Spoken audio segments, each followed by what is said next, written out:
Hello class 10th lovelies, welcome back to learn easy with Anjali. और आज हमारा second part है फर्स्ट चैप्टर ऑफ साइंस का, जिसमें आज हमको केमिकल इक्वेशंस के बारे में देखना है। और आई होप कल हमने जो भी पढ़ा था वो आपने रिवाइज कर लिया होगा, क्योंकि अब रिवीजन का टाइम है। अच्छे से चीजों को पढ़ो और अच्छे से चीजों को रिवाइज करने के लिए शॉर्ट नोट्स बना के उनको लिखते जाओ। ओके, चलो तो आज का सेक्शन है हमारा केमिकल इक्वेशंस के बारे में।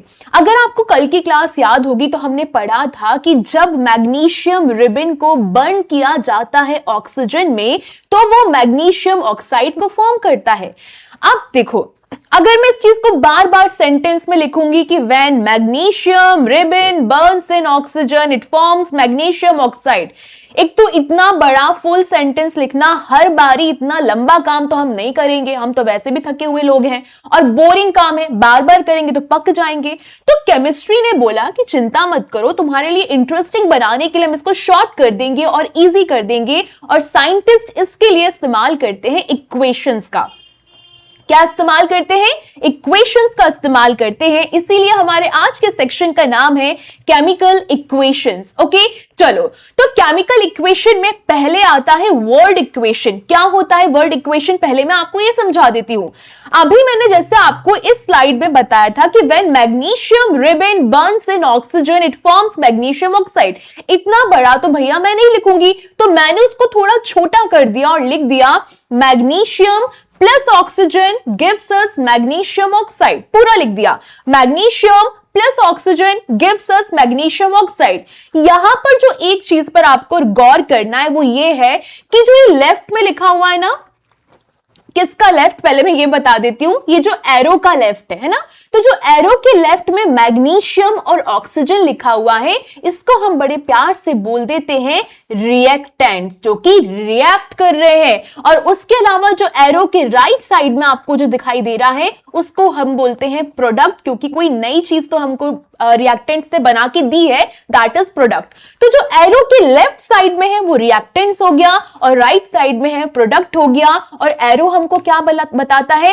एरो हमको एक्चुअली में रिएक्शन की डायरेक्शन बताता है। तो प्लीज कभी भी गलती से या फिर अपना दिमाग लगा के एरो को ऐसा मत बना देना, वरना नंबर कट। ओके, तो यहां पर आपको देखना है मैग्नीशियम प्लस ऑक्सीजन रिएक्टेंट्स हैं, जिन्होंने हमको क्या दिया? मैग्नीशियम ऑक्साइड दिया, जो कि एक प्रोडक्ट है। इसका मतलब क्या हुआ? अरे वही मतलब हुआ जो हमने थोड़ी देर पहले देखा था कि मैग्नीशियम रिएक्ट करता है ऑक्सीजन के साथ टू फॉर्म मैग्नीशियम ऑक्साइड। ठीक है, अगर अब आपसे कोई बोलेगा रिएक्टेंट्स क्या होता है, तो ये मत बोल देना कि एरो के जो लेफ्ट में होते हैं वो रिएक्टेंट्स होते हैं। होते तो वही है, लेकिन अगर मैं बहुत अच्छे से डिफाइन करने की कोशिश करूं तो वो सब्सटेंसेस होते हैं जो कि रिएक्शन को स्टार्ट करते हैं, substances that start the reaction. और प्रोडक्ट क्या होता है? प्रोडक्ट्स जो नए सब्सटेंस फॉर्म होते हैं उस रिएक्शन में। और लोकेशन आप बता सकते हो कि जो एरो के लेफ्ट में हो गया वो रिएक्टेंट्स हो गए। Reactants are the substances that start the reaction. Arrow के राइट में है वो प्रोडक्ट है। New substances formed are known as product. Okay, और इसी को यहां पर मैंने हर जगह वर्ड है। वर्ड मतलब क्या हो गया? मैग्नीशियम क्या है? एक वर्ड है।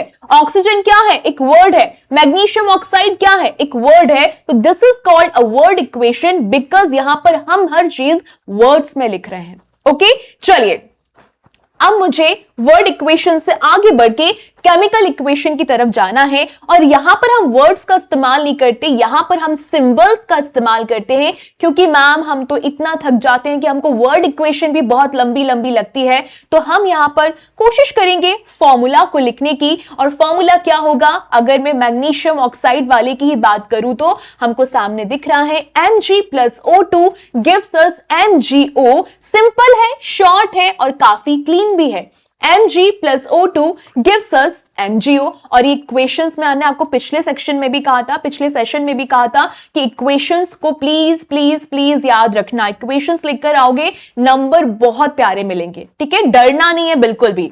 ओके, चलो अब आता है स्केलेटल केमिकल इक्वेशन। इसका मतलब क्या होता है? नाम तो इतना अटपटा सा लग रहा है, स्केलेटल केमिकल इक्वेशन।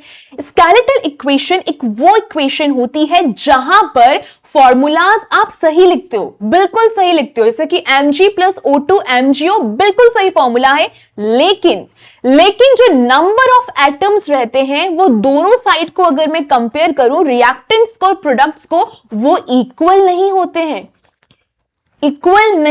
हैं, ठीक है।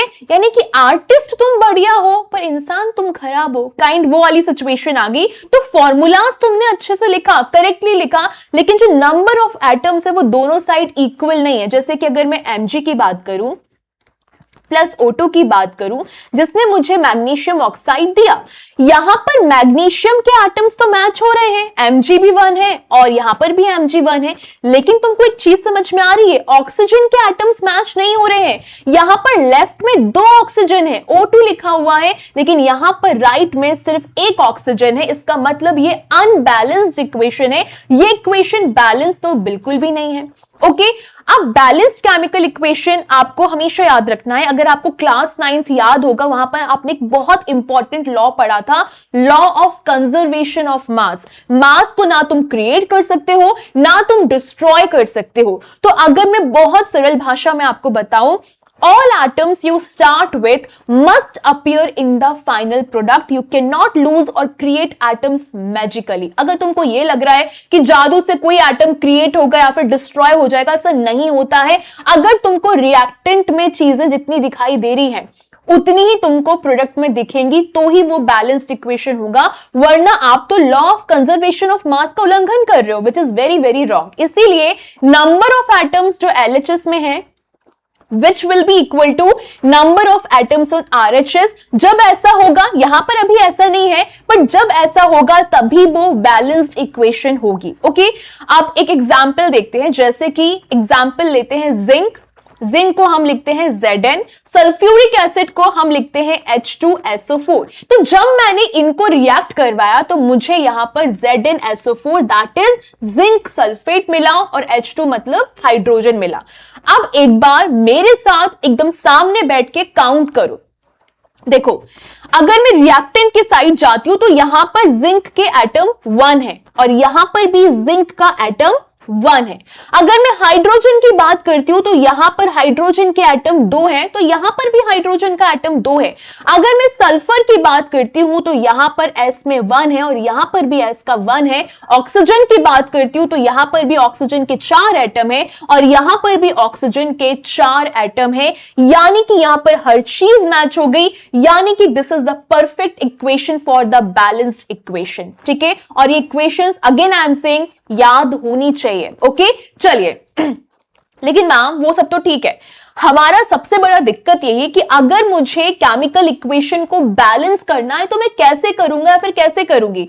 आपको हिट एंड ट्रायल मेथड का इस्तेमाल करना है। जैसे कि मान लो हम एक एग्जांपल से शुरू करते हैं, Fe प्लस H2O जो कि हमें दे रहा है Fe3O4 प्लस H2। ओके, अब आपको सबसे पहला स्टेप जो लेना है वो ये लेना है कि सेफ्टी के लिए आप इन सारे फॉर्मूलाज को बॉक्सेस में डाल दोगे। जैसे मैं यहां पे डाल रही हूं, ध्यान से देखो सामने। ओके, आपने इनको बॉक्सेस में डाल दिया सेफ्टी के लिए कि बाय चांस मुझसे कुछ दिक्कत ना हो जाए, कुछ मिस ना हो जाए, जैसे कि यहां पर जो किया गया है सेम ऐसा। ओके, पर प्लीज बॉक्स के अंदर घुस के पहले से कुछ चेंज मत करने लग जाना।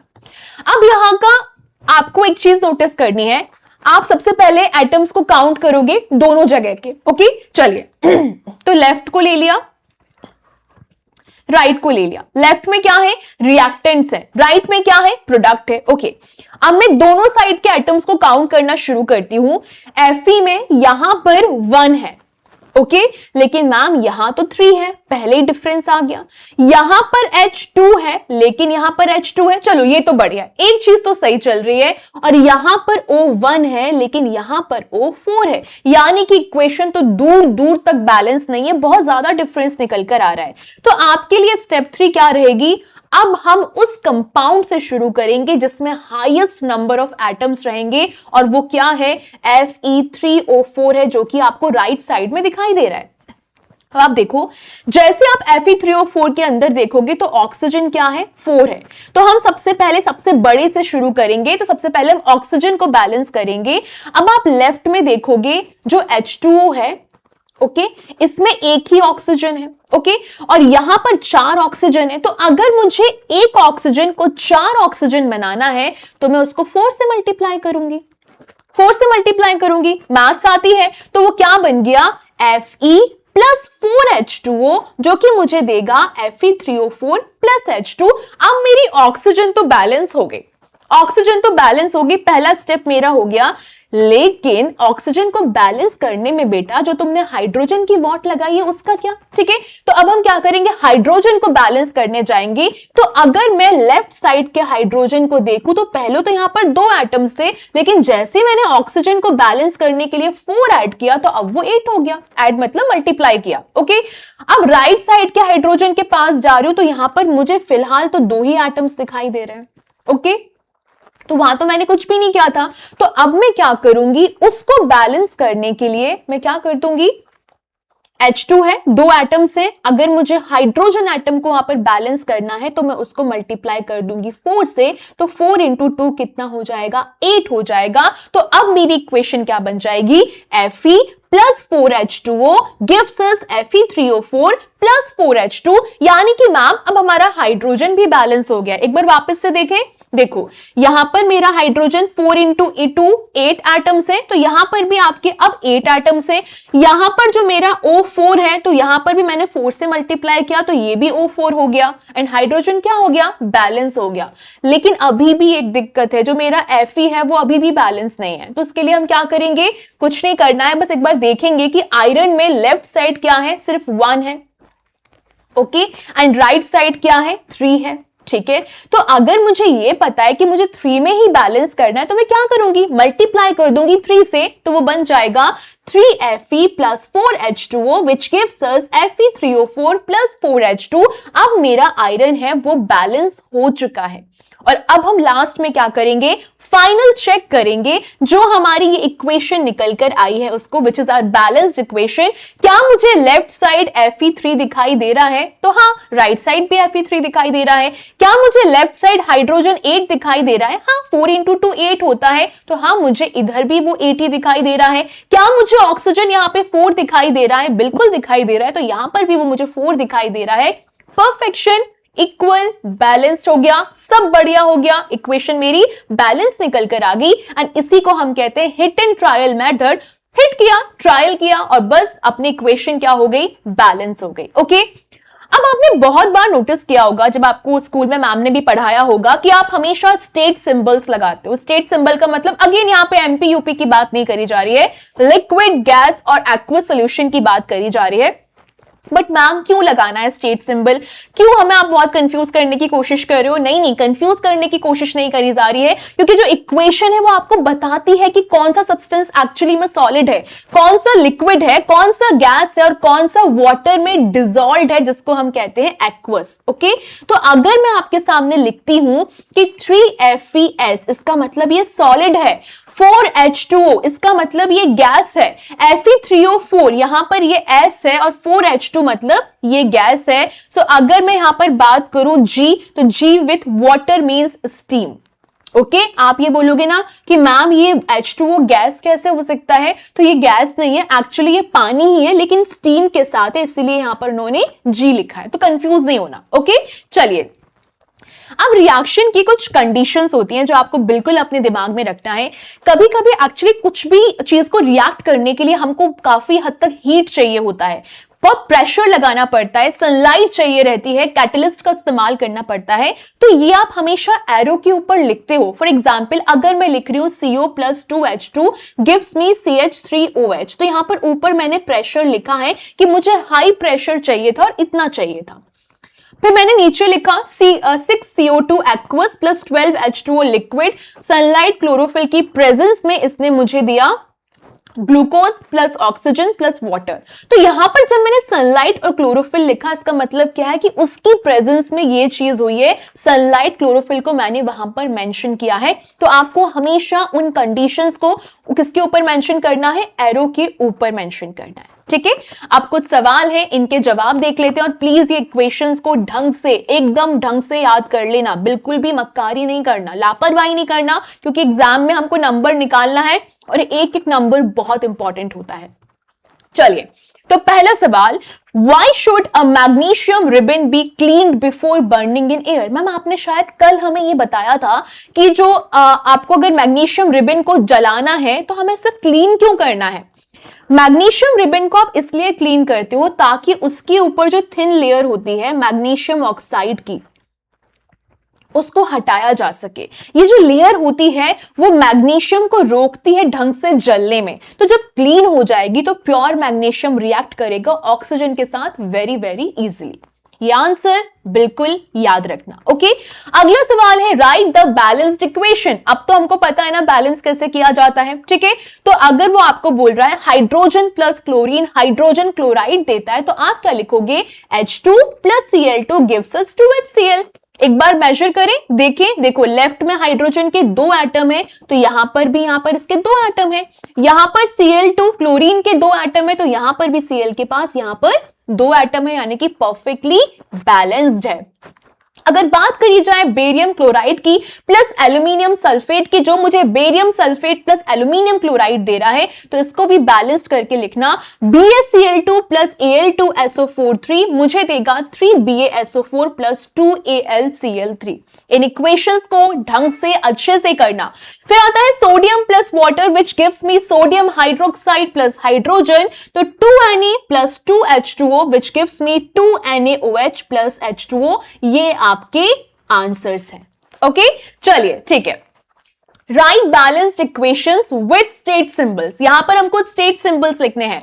तो barium chloride solution plus sodium sulphate solution मुझे देता है barium sulphate which is solid plus sodium chloride solution. Okay, तो यहां पर हमने लिखा BaCl2 which is a aqueous solution, Na2SO4 which is also an aqueous solution, जो कि मुझे देगा BaSO4 solid plus 2NaCl aqueous solution. इसके बाद आता है sodium hydroxide solution plus hydrochloric acid solution which gives me sodium chloride solution plus water, तो ये क्या हो जाएगा? NaOH aqueous solution plus HCl aqueous solution gives me NaCl aqueous solution plus H2O in liquid।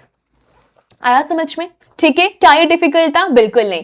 अब है हमारा अगला section 1.2 types of chemical reactions. ये हम करेंगे कल की क्लास में। तो आज आपको हमने जितना पढ़ा है केमिकल इक्वेशन को बैलेंस कैसे किया जाता है, प्लीज एक बार जरूर करके देखना। बहुत इजी होता है, बस कुछ नहीं है, नंबर ऑफ एटम्स जहां पर जिस कंपाउंड में ज्यादा है उसको पहले बैलेंस करोगे और बाद में हल्के फुल्के तो इजीली अपने आप बैलेंस कर लोगे। और अब मिलते हैं कल की क्लास में और रिवीजन करते रहो। चैप्टर 1 एकदम सॉलिड तरीके से कर लो, फिर बाकियों में तो अपने आप कॉन्फिडेंस आ जाएगा। अब मिलेंगे कल की क्लास में। लाइक करो, शेयर करो, सब्सक्राइब करो and you are the best. 10th में 4 दोगे तुम लोग साइंस में, I know that. Bye bye, take care, like share and subscribe.